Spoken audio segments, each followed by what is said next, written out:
All right, greetings. Welcome back to Black Bear News, where everything is connected. We're live on Substack, Odyssey, YouTube. Come check us out on the YouTube. I missed a bunch of stories yesterday that I wanted to, I think, apologies for getting off on a ramble.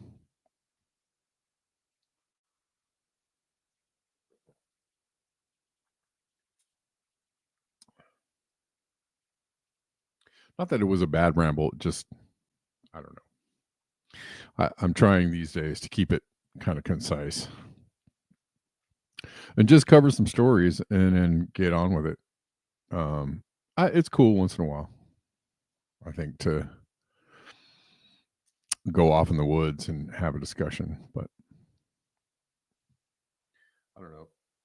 You're here for the rambling, Victory? Okay. I was going to say, maybe I should just make a channel where I just talk to the chat and we just talk about whatever.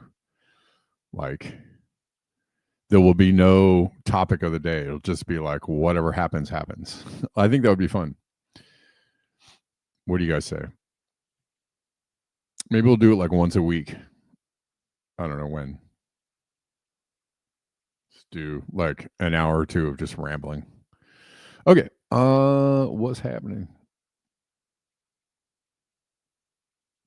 Man, story I forgot to bring you yesterday. Very sad. We had some crazy rains, and I think we're supposed to get some more crazy rains for a couple more days. But this happened on the California coast. A Canadian girl and her father were fatally swept away by big surf on the California coast. And this is really sad. So she got pulled in, I guess. The father went and tried to get her out of the water, and he got pulled in too, and they both died. Man, I, you know, just respect the power of the nature. You know, you really got to respect the power of nature. It's the lesson here, you know.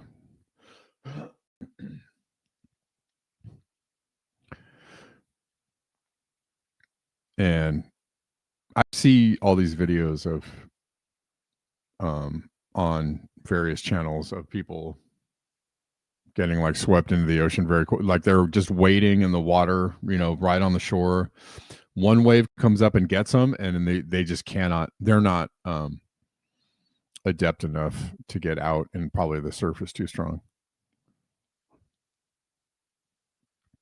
It is sad. It's a very sad story. It was in Monterey County. So yeah, the surf was very high. And I've noticed that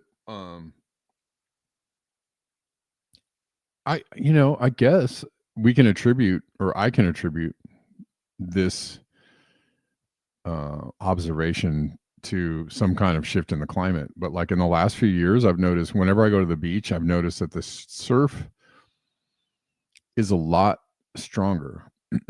In general, whenever I go to the beach, the surf tends to be a lot stronger, like on a consistent basis. Doesn't matter the time of the year.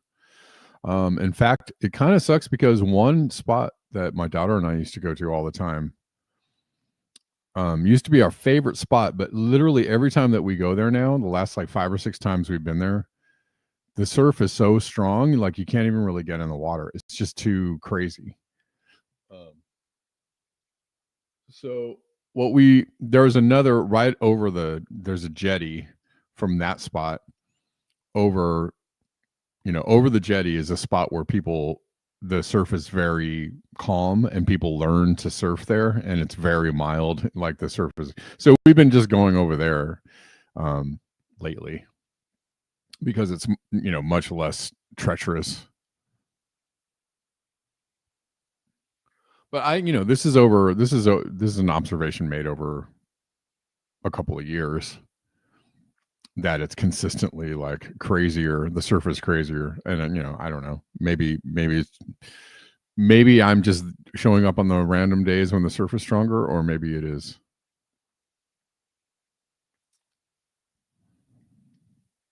Yep. It used to go to Venice. Yeah, Venice is where we go. That's my spot. Um, what's Eureka? Eureka up north. Yeah, Eureka is beautiful. I love that area up there for sure. I would actually love to live up there, and I thought very hard about living up there. I have a couple friends that live up north, but they're mostly inland. They're like Sacramento area. Not really a beach, no, but it's not like a swim surf spot, but it's beautiful. It is very lovely. And there's redwoods up there.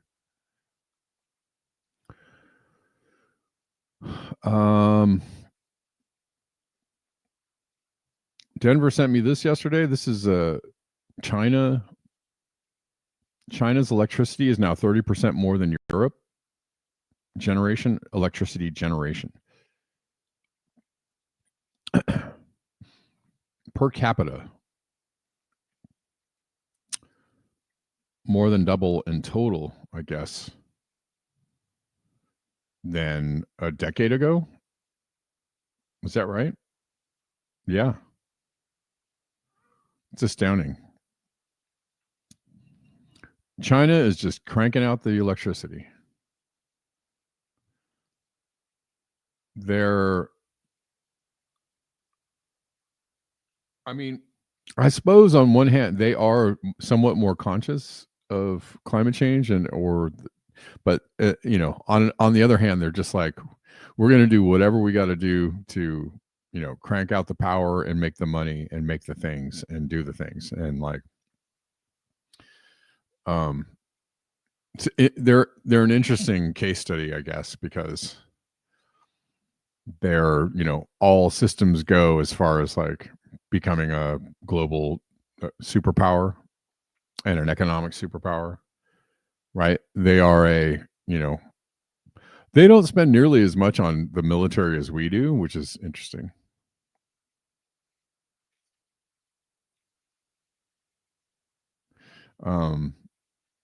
But they do crank out a lot of power, and they have no ambitions on stopping anytime soon or curbing that. I don't think. It's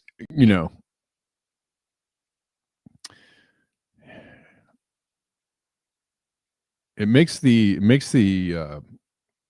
possibility of fighting, preserving the planet on any level, look pretty sour, look pretty dim when we are in a race with all these other countries for energy dominance and military dominance, and it's just like we're not going to stop. Nobody's like, maybe we should do less. Like that's never a political proposition.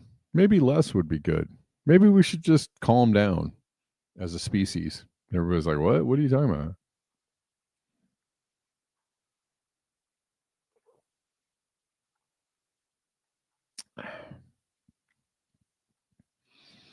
I feel like we should be able to figure this one out, and we're just not there yet. Did anybody find the unanimous vote on the Epstein files a little suspicious? I did. Yeah, you're right. Nobody, indeed.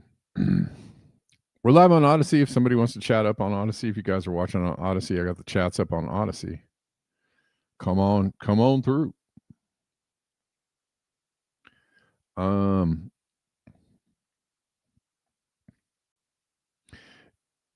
Anytime that Congress or the people are in a unanimous, like how often does that happen? Very rarely. It's usually when they want to screw you. I feel like that's the rule these days, is if everybody's in alignment, it means, I mean, they're generally trying to screw you anyways, but they make it look like a fight. And that's what James Lee had a good video about. Maybe I'll dig that up.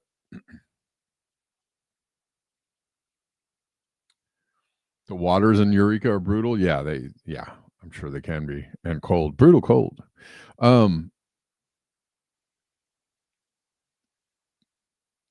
Let's see if I can find this James Lee video. Let's see. I don't know if I'm going to be able to find it. Easy.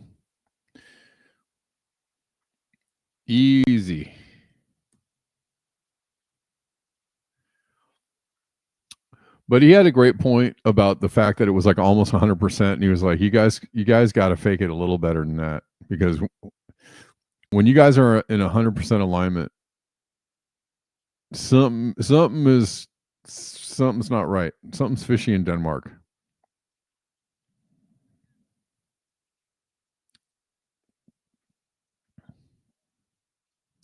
And he has a really good point there, which means that this vote is just a nothing.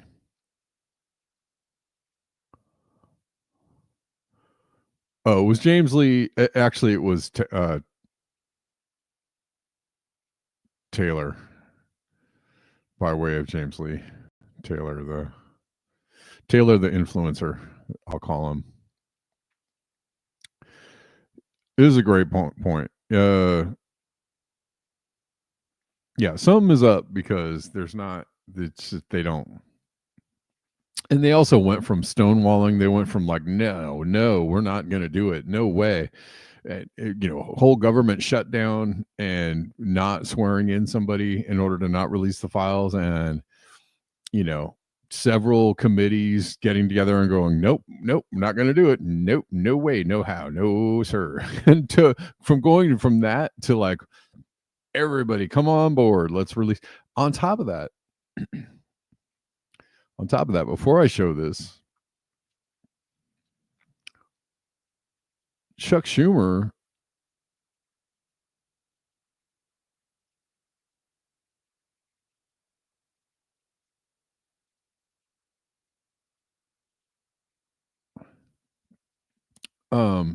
was like, we are passing this as soon as Congress passes this. We are passing this without even it's done. By the time it gets here, it's going to be passed, which is pretty wild.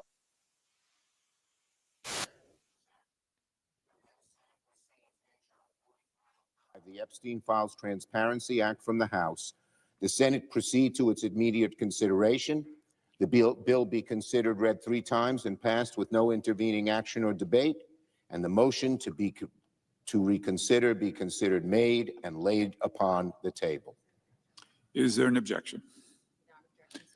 Without objection, so ordered. The Senate has now passed the Epstein bill as soon as it comes over from the House. I yield the floor. And so, I ask unanimous consent. I feel like everyone involved, and probably everyone's involved in some tangential way. Yeah, probably Zalipa. In some tangential way, everyone is involved. And, Epstein touched so many lives. He was such a good man. He had a big heart and he touched so many.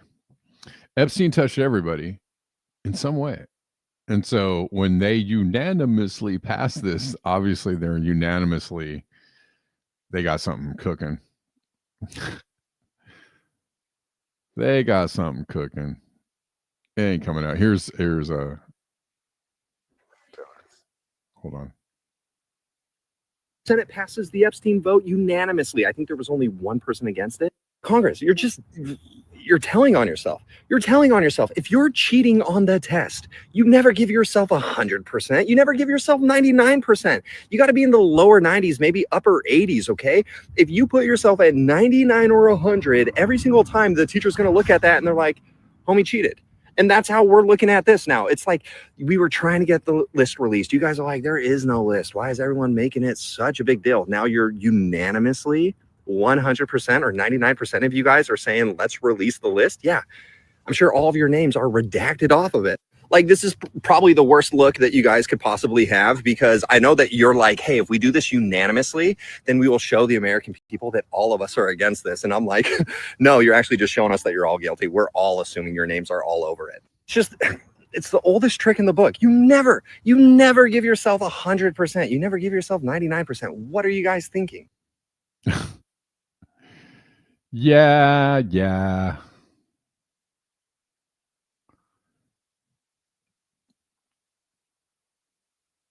Right. Well, the other thing is that it's always, they just got done with a shutdown. Shutting down the government for the longest shutdown in history because we just couldn't come together and agree on this stuff, right? And now they're totally 100% in agreement. Surprise. Like, yo. And it's also the thing where people are like, people always bring up this point that Congress, they're continually like, oh, we're trying to reach across the aisle and it's a stalemate and we don't know, we don't have enough support to pass this thing or whatever it might be. And it's usually the things that help people. They just can't seem to find a way. And again, when it comes to something that absolutely screws everybody over, they're like, yes. like the CARES Act or like the TARP Act or like TARP wasn't unanimous, but CARES was mostly.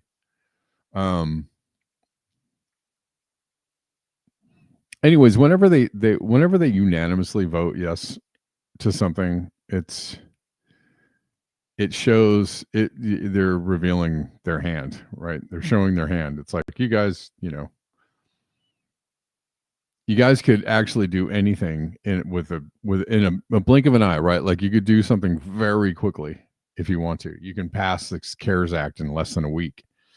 You can, release billions and trillions of dollars of funds to, cover bad banker debt or whatever it might be in, a very short amount of time.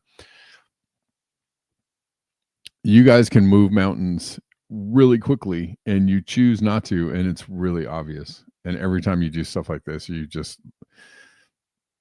I feel like they reveal the game a little more.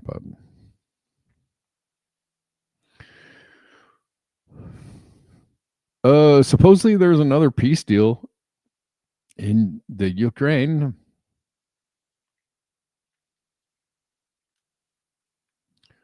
More peace deals in Ukraine. Are they gonna? They keep talking about this. This is also silly because how long has this war been going on? Was it 2021 or 2022? I don't know. Longer than the Gaza thing, but maybe by a year. NASA thinks we're all stupid. I'm sure they do.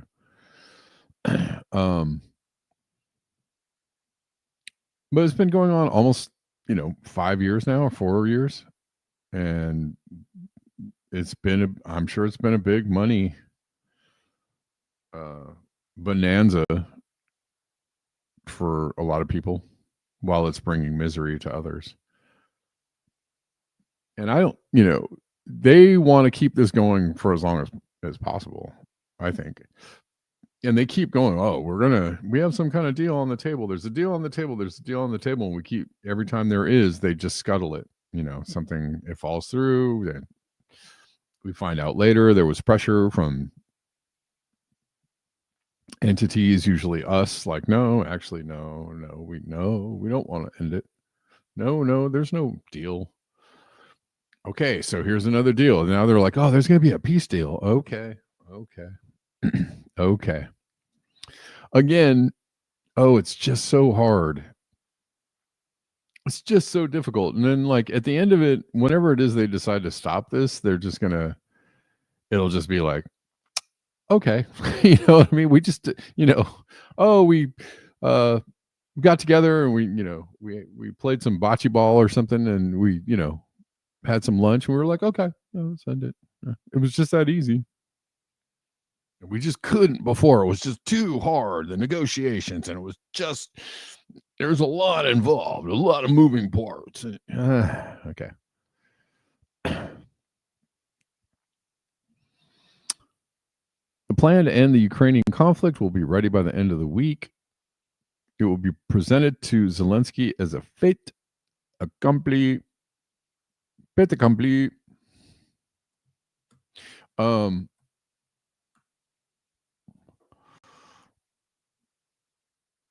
Just like the Epstein files in the Senate, right? We're going to send it over and it's going to be a done deal. Well, we don't know that yet. We don't know that. So here's some of the points. The White House wants to agree on a framework document to end the war with Ukraine and Russia by the end of November, or even this week, the newspaper reports. Even this week. This is a 28-point peace plan that U.S. and Russian Special Representative Witkoff and Dmitriev discussed in the U.S. It seems the plan will be presented to Zelensky as a fait accompli at a meeting in Kiev, the publication writes. The U.S. administration claims they are on the verge of a serious breakthrough. Where have we heard that before? I feel like we keep hearing that. How many times this year have we heard it? Is it? I don't know. I can't count.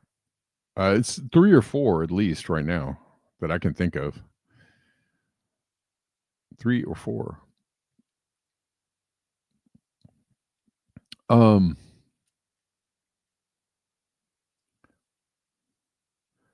What we are going to offer to Ukraine is reasonable, says an official. Trump's team believes that Zelensky, under pressure, will be forced to accept what is offered to him. As for the rest of Europe, we basically don't care about Europeans, says the official. Just saying it out loud. Just saying the quiet part. They don't care about Europeans. They never have. All the way back to Victoria Nuland saying, screw the EU. F those clowns. We don't care.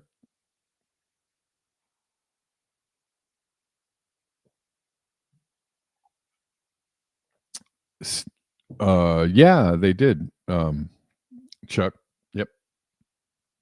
They did try this. There's been a couple of like, we're going to call off the war. I think, already at least twice this year that I can remember, maybe more. No audit billions. That's right. That's right, Salipo.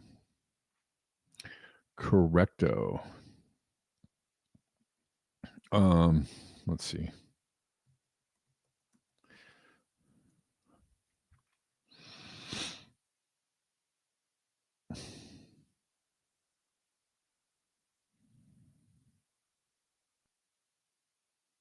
Let's see if the Guardian will give us something to talk about.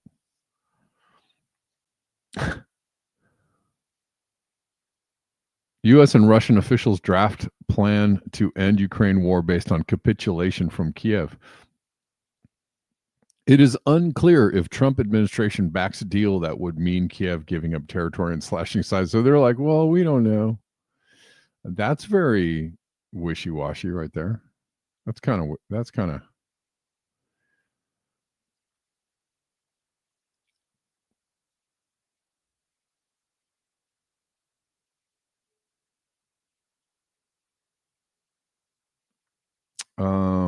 the draft plan, which was reportedly developed by Donald Trump's envoy, Steve Witkoff, and the Kremlin advisor, Dmitriev, would force draconian measures on Ukraine, and that would give Russia unprecedented control over the country's military and political sovereignty. Whoa. Whoa. Whoa. The plan is likely to be viewed as surrender in Kiev. They would control the country's military and political sovereignty. Wow. That's kind of a lot. That's not just giving up like areas to Russia. That's like giving up the entire country to Russian control. Yeah. Would you like a little steak tartare with your chicken, Kiev?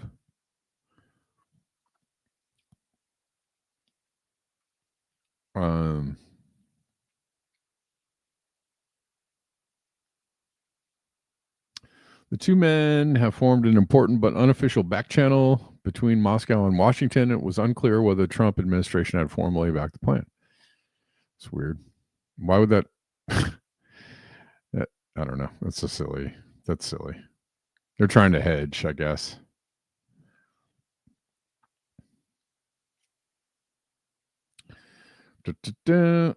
Washington has repeatedly suggested that it was close to a peace deal between Russia and Ukraine, but the proposals have failed because they would have granted Russia most of its demands while requiring Kiev to make painful concessions. They don't want to lose. How do you save face in this?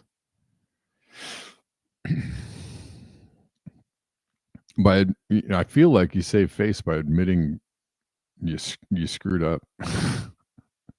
But we can never do that. We'll never do that. It will never come to pass. All right, so we'll see. I mean, I don't know. We'll see. Is there peace in Ukraine before Thanksgiving? We don't know. Yeah. Devil's therapist. Yeah. I mean, there's been several peace plans on the table over the years. several. And they have all been nixed by us or the Brits. It's the same.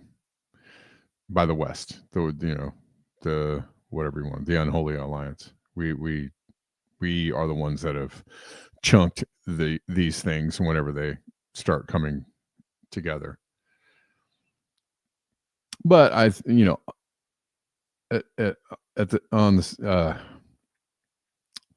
the same time, I think also a lot of this has been theater because they actually want to keep this war going. There's been advantages to keeping it going.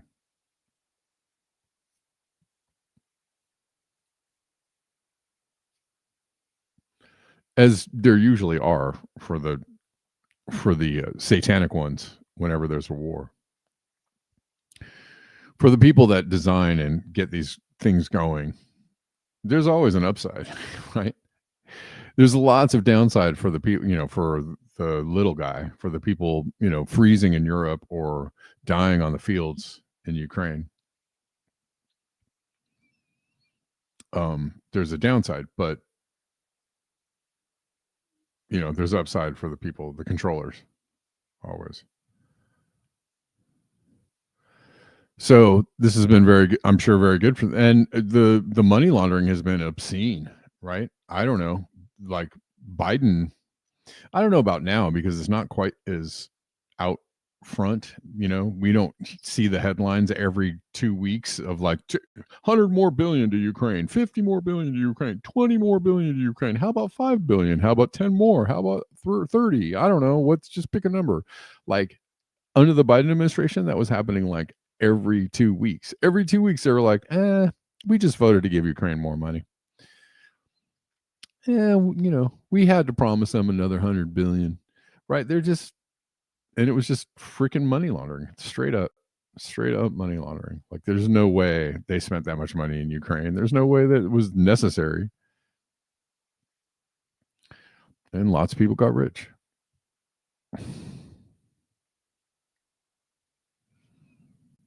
I'm sure.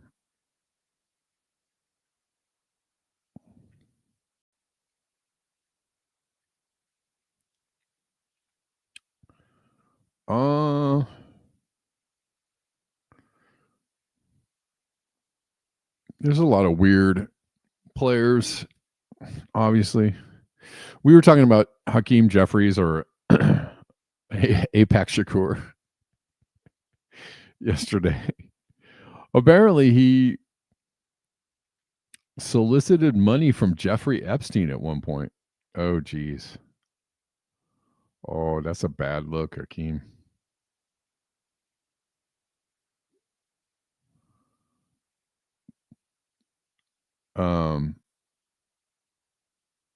So yeah, this is seeking campaign contributions from Jeffrey Epstein in 2013. As I said, he touched so many. So when they unanimously vote to release the Epstein files, and they all knew the dude or got money from the dude or somehow were involved with him or something, it smacks of weirdness.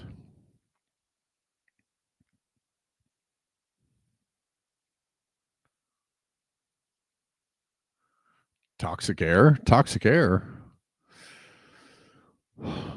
I wonder where that's coming from.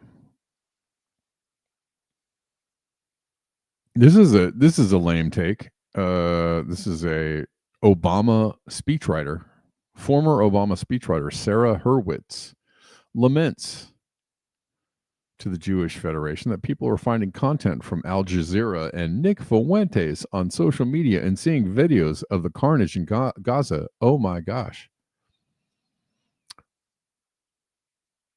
It could be that people are actually talking about this I don't really care about Nick Fuentes, but people are talking about this in a more realistic way. They think the lessons of the Holocaust is you fight the big, powerful people hurting the weak people. What? This is like brain rot, pretzel logic narcissistic, I'm the victim. I'm mad at you for crying over the fact that I completely destroyed you. Right? Like, I'm mad because you said something about the way I treated you. This is a wild take. I think that since October 7th, but really before then, there have been huge shifts in America on how people think about Jews and Israel. And I think that is especially true of young people. So we are now wrestling with a new, I think, generational divide here. And I think that's We particularly just don't know how to propagandize people anymore. We don't know how to fake the funk like we used to. People are waking up to the fact that Israel is an evil satanic entity, and it has its tentacles everywhere all over the world, controlling shit in a negative way, in a really bad way that hurts, that doesn't make any sense, just hurts people. They're an apartheid state. They're just, et cetera, et cetera. I could go on, but whatever. true in that social media is now our source of media. And this, it used to be that the media you got in America was American media, and it was pretty mainstream. It generally didn't. American media means that people were following the line. They were, following to the memo that they get from the top, and they weren't asking questions. That was American media. Are you saying it's anti-American to actually know what's really going on or talk about the truth? Is that what you're trying to say? Oh no, I'm confused. Express extreme anti-Israel views, you had to go to a pretty weird bookstore to find global media. And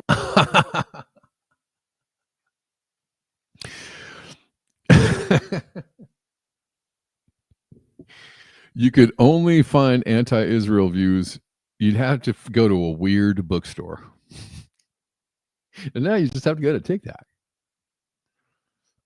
Okay. Fringe media. But today we have social media, which is a global medium, right? Its algorithms are shaped by billions of people worldwide who don't really love Jews. And so while in the 1990s, a young person probably wasn't. Wrong. Again, you're misframing the problem. The problem is that it's not that people don't love Jews. It's just that people don't love seeing babies being shredded by missiles. That's what they don't like, lady. They don't. It has nothing to do with I don't like you because you're trying to conflate something that isn't what you're talking about. So don't do that. I'm going to find Al Jazeera or someone like Nick Fuentes. Today, those media outlets find them. They find them on their phones. It's also this increasingly post-literate media, less and less text, more and more videos. So you have TikTok. Man, you know what? It's almost like we need to control social media more. Yeah. Anyways, okay, I can't play any more of this because this lady's unhinged. Absolutely unhinged. And no, thank you.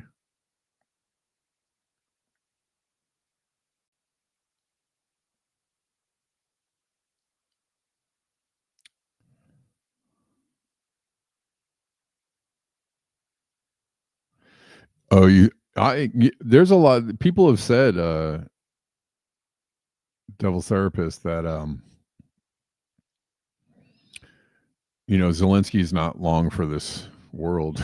If this war ever ends, there's a high likelihood that when the war ends, he may end as well. But who knows?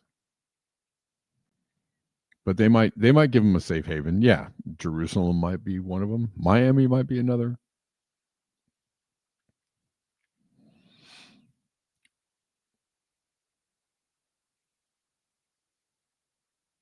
Maybe.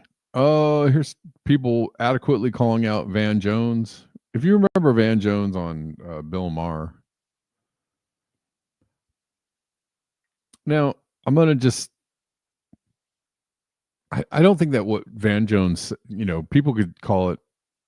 People are saying that he's mocking dead Gazans. I'm gonna just say I think he was making a point, and I don't know that he was. I didn't necessarily see it as mocking, but maybe that's just me. But people have taken, not taken fondly to the way that he couched this. He was talking about what you see on social media. He was describing it accurately. That's the thing. People thought it was mocking. I'm not defending Van Jones. Screw Van Jones. Van Jones is a tool. He's not my friend. He's not your friend. I don't care about Van Jones. And I'm happy to see people taking him to task. I think it's great. I think he's like I said, I think he's a tool. However, the thing that people are having a problem with, I'm just like, because I think he was describing adequately because I see that too on social media, right? If I'm on Twitter, I'm seeing, I'm just describing what I'm seeing. There is you're seeing a lot of carnage from Gaza, which I think is why people are being affected by it, which you should be affected by it. It's the reason why people were so against the Vietnam War, is because they were actually showing what was happening in the war on TV. And people were like, oh my God, are we doing that? No way. I don't want to be a part of that. That's the correct response. That is the correct response. If you are a human being with any kind of compassion or any kind of moral compass, the correct response is, yeah, no, I don't want to do that. And the correct response to seeing the carnage from Gaza on your Twitter feed or wherever else is, oh, yuck. No way. No way, man. I don't want to be part of that at all. That's the correct response. I don't know. They play the Van Jones clip in this segment, so we'll see. This is fair use, by the way. YouTube, do not ding me for this, okay? This is fair use. We're not going to do that whole dumb copyright thing, okay? Jesus. Let's watch this. Gazans are starving! Gazans are starving! Shut the fuck up! Gazans are starving! Gazans are starving because of people like Van Jones!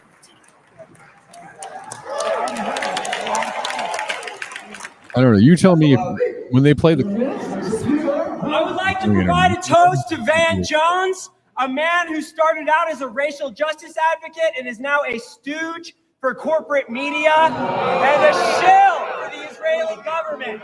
Making fun of dead Gazan babies. If you are a young person, you open up your phone and all you see is dead Gaza baby, dead Gaza baby, dead Gaza baby, right. Diddy, dead Gaza baby, dead Gaza baby. Absolutely pathetic. What do you guys think about that? Platform a genocide denier. I'm here! Babies! Shame on you, Van Jones! They are Michael Bennett! We're fighting a genocide!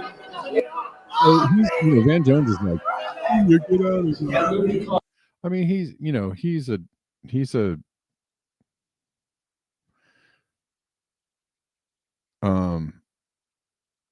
yeah, he's a political, like, inside.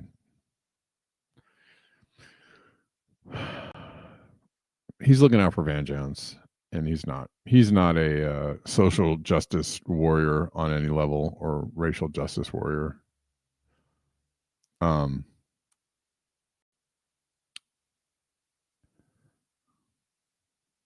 Colorado, when I was 10 months old.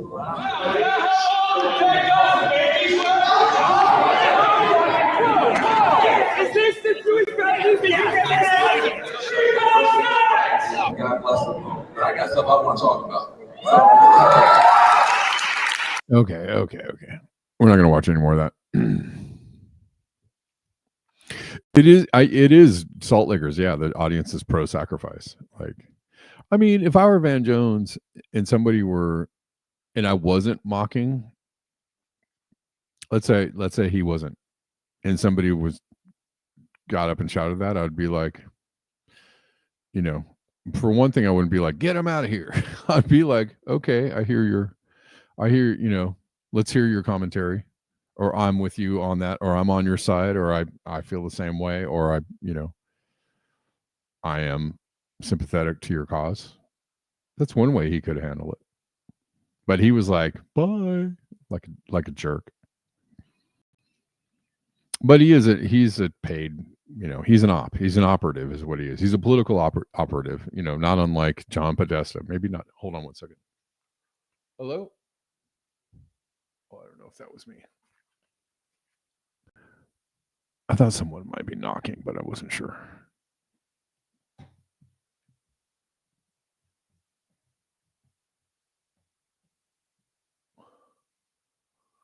Sorry, guys. For some reason, I thought somebody was knocking on my door. Yeah. But, a lot of people took offense to the thing he was saying about what you see on social media. That's just a description of how people have taken it, right? That's a lot of people felt offended by that, right?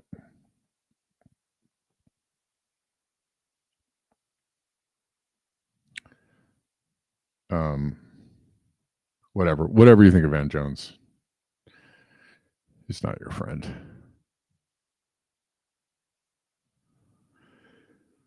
Let's see. Oh, last thing I'm going to do,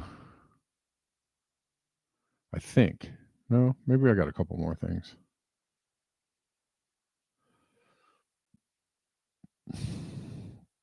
If you like the show, guys, if you want to support the show, you know how to do it. There are lots of links in the description box. Ways to support. You can support on Substack as well. Don't you know? Let's see. 7 Seas. They say the revolution won't be televised, but they're staging a civil war. Yes. This is happening a lot. There's a lot of. You never think of Van Jones. He's not on your radar. I don't think much of it. Desert Mantis. Jones is a stooge for the Democrats. Absolutely. The U.S. now launders money through NATO. Yes. Desert Mantis, you're not a one of the many pseudonyms for a viewer on other channels, are you? Just curious.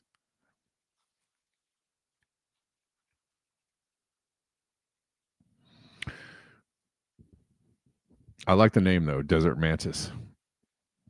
Desert Mantis.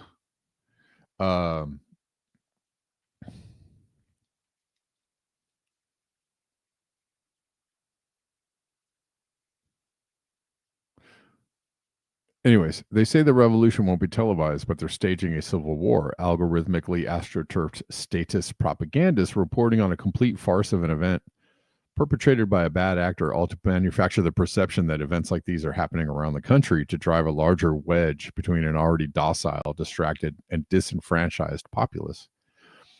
Of course, racial tensions, religious tensions, economic tensions, political tensions, and daily doom loop of things exactly like this. They're doing everything they can to grind gears so people will be on board with, or at least too tired to resist the inevitable and increasingly imminent inundation of drones, smart cities, and digital twins. And they're talking about this thing that happened in Michigan, Dearborn, where these guys are like, we don't want Islam in our country, just, ridiculous mess. It is generated and I see a lot of accounts, especially on Twitter. This is very prominent, is that the accounts will be like,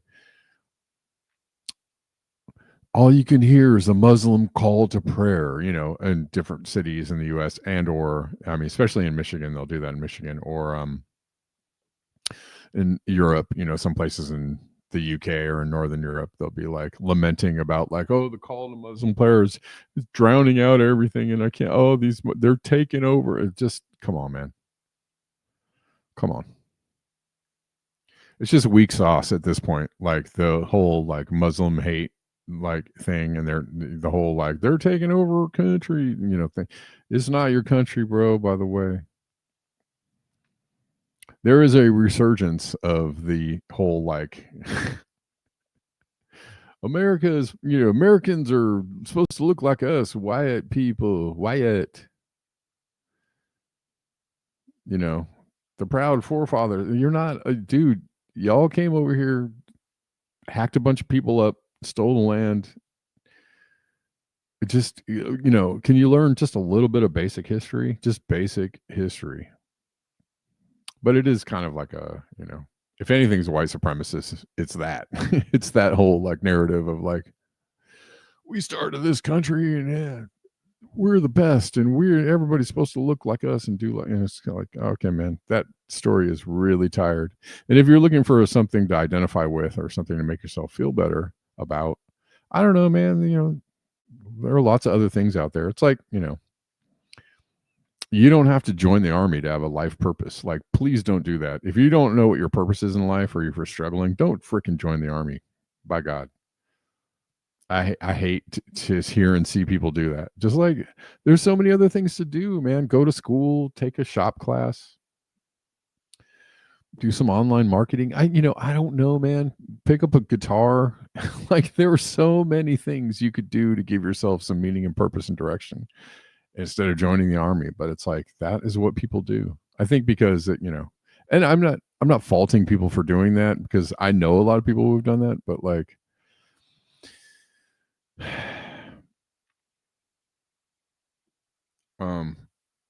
it's just the outcome can be so bad a lot of times to that option. Like the outcome can be, listen, I had just a quick story when I was of a certain age, and I'm not saying like,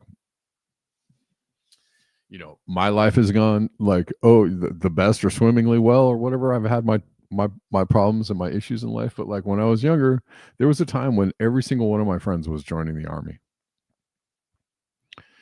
Learn HVAC, basket weaving, sell flour, exactly anything. You could, be you could have a roadside, what's it called? Like a food stand. Street food is the word I was looking for. There's so many ways you could hustle up some money or hustle up a business, just don't go. So my story is all my friends joined the army, like all of my friends, everybody. Cause it was like, we were all like doing some bad stuff. A lot of us were drinking and drugging and not doing much with our lives. And we were having a bad time. A lot of people were struggling with direction. And it was around the time of the first Desert Storm, the first Iraq War, which that's that whole story in and of itself is just absolutely bananas. Anyways, all my friends joined the army, and several of them were kicked out or got out early or medically discharged because they were like, this sucks. And I was like, and I kind of was like, I didn't tell anybody like, don't go, that's a stupid thing to do, but I was like, are you sure you want to do this? Like, I don't know, man. I was kind of like, I don't think this is, are you sure?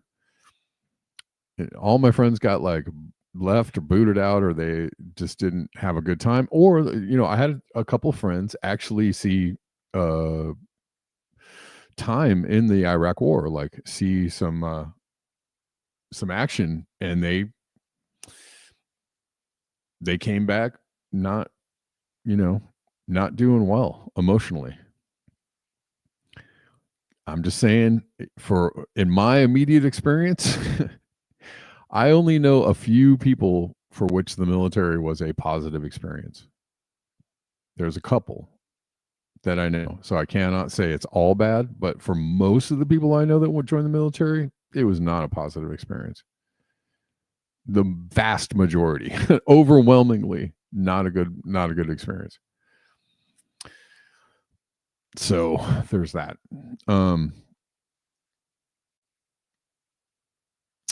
Let's see. Kamashwari says, when I was a teenager, all the neighborhood boys were drafted. Jesus. This is Vietnam. Drafted, and the lucky ones came home in body bags. The other ones remain haunted to this day. Yeah. I mean, it was a very brutal. That was a brutal time for people. Really brutal. And I don't, my heart goes out to all the people that were drafted, at that time. But being drafted is totally different from going like, I'll join the army.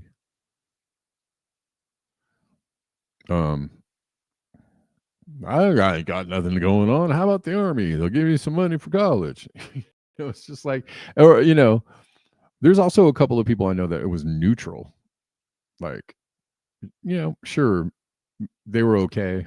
Maybe they were okay. Maybe it wasn't terrible, but it wasn't like a great boon to their lives. Like, it didn't change their lives forever in a positive way. They didn't get out and like become, super motivated, like they got out of the army and had all the same problems that probably they would have had had they not gone. Like, it just didn't really it didn't move the needle. You got to find yourself anyways. Like, thinking that somebody else is going to force you to find yourself is, I don't know.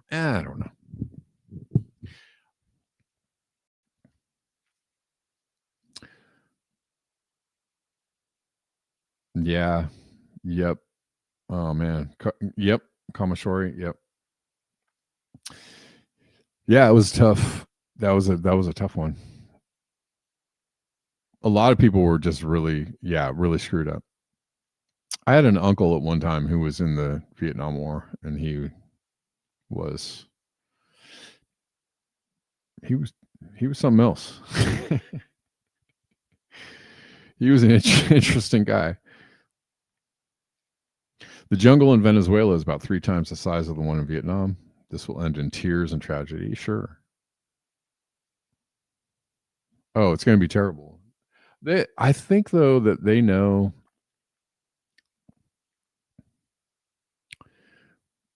At the very least, they have some kind of understanding that if you actually try to draft people now, it's going to be, once you've taken away the draft, and if you think you're going to install the draft, like if you think you want people to turn against you, if you think the country is unhappy now, try initiating a draft.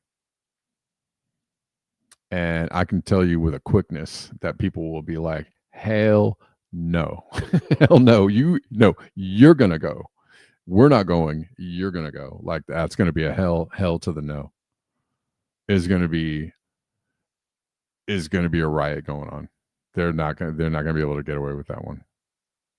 And, it's already to the point where people were like, you know what? Like, oh, by the way, speaking of getting into the streets, there's a Starbucks strike going on. Cheers.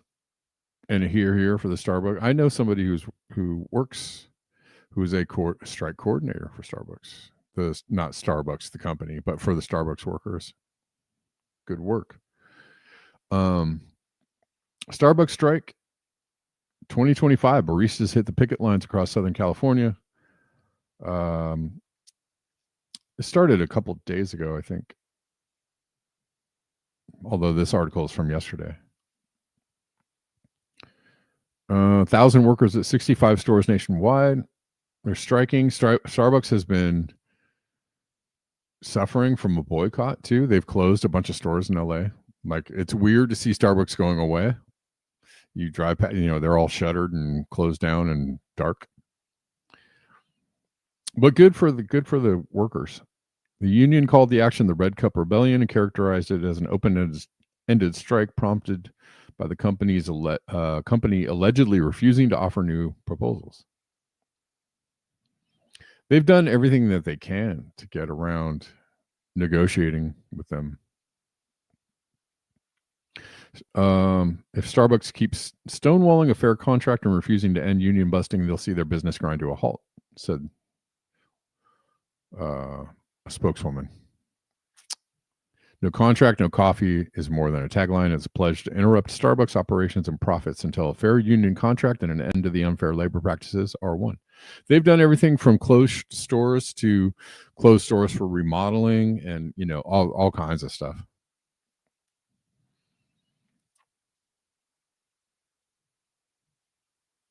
The Zio Bucks, yep.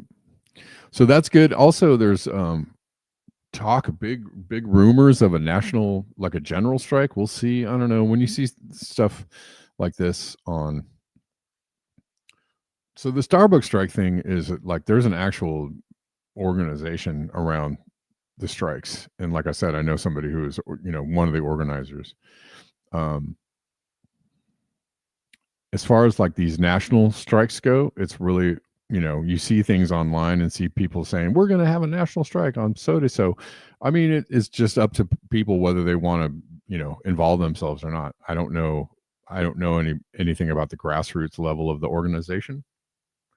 I saw another thing saying that November 20th was going to be a general strike, but the main thing I keep seeing is like basically through the Black Friday, Thanksgiving weekend into December. So from the 25th to the that 25th is actually Tuesday.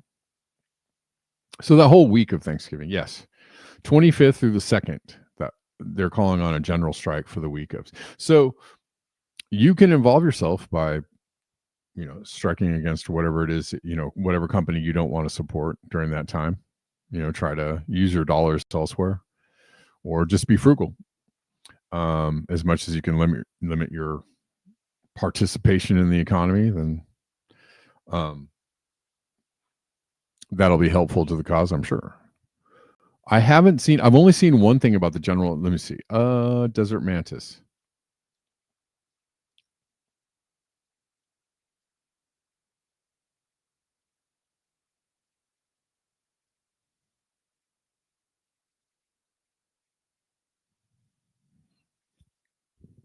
Kate is Kamashori Kate. I'm pretty sure.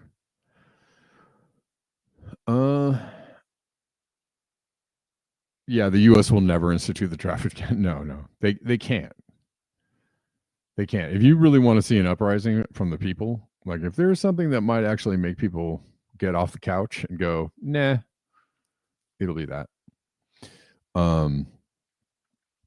So yeah, general strike. People are calling for it. I'll try and do some more coverage of it in the next couple days. I will keep you abreast of like what I'm seeing and hearing. Right now, all I'm seeing is stuff on like Instagram and maybe Twitter, maybe I don't know, maybe some Substack. But there is a call for a general strike during the week of Thanksgiving. So if you want to be involved in that, or if you want to, tune into that, I will try and bring you guys some updates on that. Okay. All right, that's it. It's my time. Thank you all for being here. I appreciate you.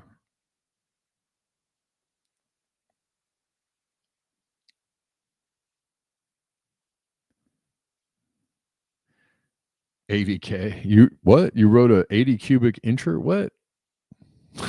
Kate, what's going on?